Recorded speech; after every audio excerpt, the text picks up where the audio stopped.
Anies memang fokusnya bukan ibadah haji, tapi pencitraan demi tetap dianggap sebagai orang yang religius.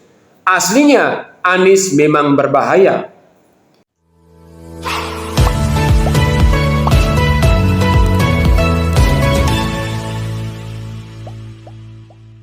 Sepertinya Anies berangkat haji membawa tukang foto.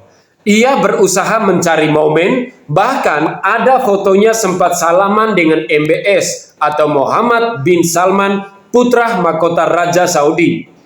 Dan foto tersebut diupload di akun Anies sendiri, lalu diberitakan oleh media detik.com. Apakah ada media lain yang memberitakannya? Jadi sumber yang Detik ambil itu adalah dari akun Anies Baswedan.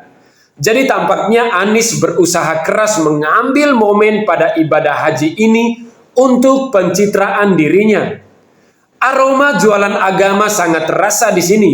Maka klop saja dan tidak salah kalau Anies diberi julukan sebagai Bapak Politik Identitas.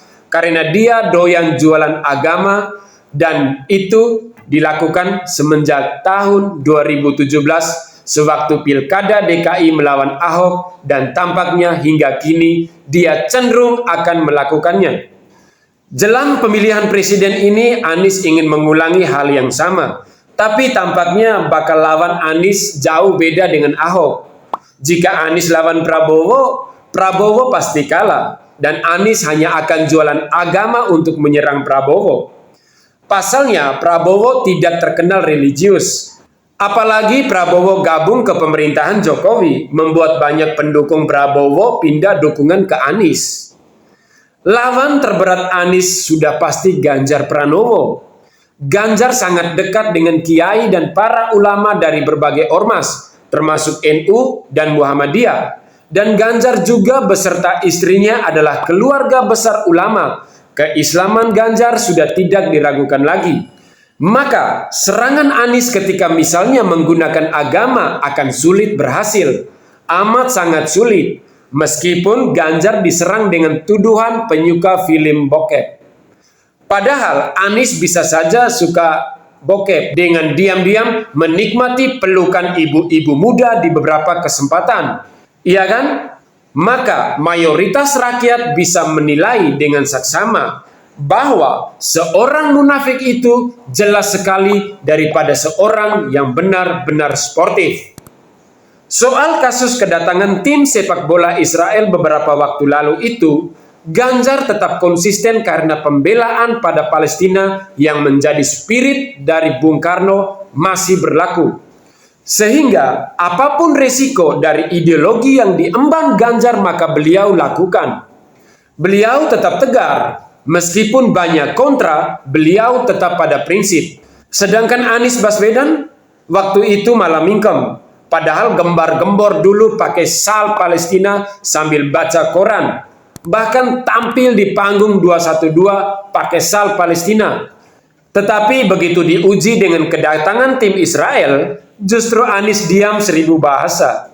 Bahkan 10.000 bahasa mungkin sambil ngumpet di balik meja. Anies tidak akan pernah konsisten, mudah sekali berjanji dan mudah sekali berubah atau mengingkari janjinya. Dan ciri-ciri paling jelas dari orang-orang munafik itu adalah doyan jualan agama. Karena sesungguhnya orang-orang seperti Anies ini tidak pernah percaya Tuhan. Yang dia percayai adalah jabatan dan atau kekuasaan. Anies Baswedan mungkin lebih ateis dari orang-orang yang selama ini ngaku ateis. Ya, karena Anies Baswedan tidak takut dan tidak khawatir kualat jika jualan agama. Karena itulah Anies akan terus melakukan politik identitas atau politik jualan agama. Bagi Anies, jualan agama adalah jalan ninjanya. Ibadah haji itu butuh fokus dan penghayatan yang begitu mendalam. Sehingga untuk kegiatan foto-foto ataupun pencitraan sebenarnya tidak begitu diperlukan. Karena meskipun tidak memberitahukan kepada orang banyak bahwa dirinya sedang berhaji, Tuhan pun pasti tahu. Jadi ngapain memberitahu kepada media atau kepada banyak orang tentang kegiatan haji yang sedang dilakukannya itu? Toh hajinya itu diterima atau tidak kan hanya urusan yang di atas. Dengan cara menyebarkan foto-foto bahwa dirinya sedang berhaji, bukankah ini ria atau suka pamer? Apalagi jelang pemilihan presiden pamer foto sedang berhaji. Kan jelas banget Anies sedang memaksa dirinya melakukan pencitraan. Maka dengan cara itu publik malah bisa bertanya-tanya, apakah Anies Baswedan ini benar-benar tulus dan ikhlas menunaikan haji atau karena memang terpaksa demi mengejar kekuasaan ajang pemilihan presiden 2024? Kan gitu pertanyaan yang bisa muncul. Sampai video ini saya buat, akun media sosial Ganjar seperti di Twitter, saya cek tidak menemukan Ganjar berfoto-foto sebagaimana layaknya si Anies. Justru malah foto Ganjar tersebar naik haji dan duduk bersama pejabat Arab Saudi atau dikawal oleh tentara Saudi malah tersebar di akun lain. Jadi dugaan saya bahwa Anies memang fokusnya bukan ibadah haji, tapi pencitraan demi tetap dianggap sebagai orang yang religius. Aslinya Anies memang berbahaya. Sedangkan Ganjar santai dan tetap fokus melakukan ibadah haji. Mungkin saja Ganjar pun menggunakan momen ini untuk merenungi dirinya sebagai hamba Tuhan yang tidak akan ada apa-apanya tanpa pertolongannya.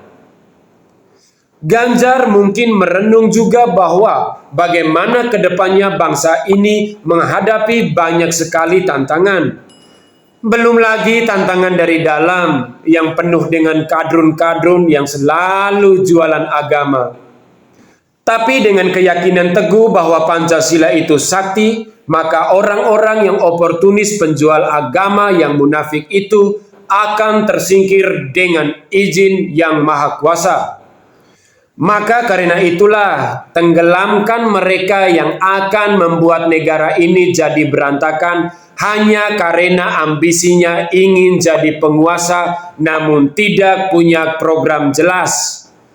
Katanya koalisi perubahan, tapi tidak jelas apa yang mau dirubah. Masa sih mau mengubah program yang sudah berjalan bagus? Apakah program yang bagus dan yang sudah berjalan itu mau diubah dengan cara mangkrak atau mandek? Kan nggak bisa gitu. Koalisi perubahan adalah koalisi yang penuh kemunafikan. Tenggelamkan, bahaya bagi bangsa dan negara serta keutuhan NKRI. Akhir kata, saya Mata Kiri pamit undur diri. Salam hormat, salam NKRI harga mati. Wassalam.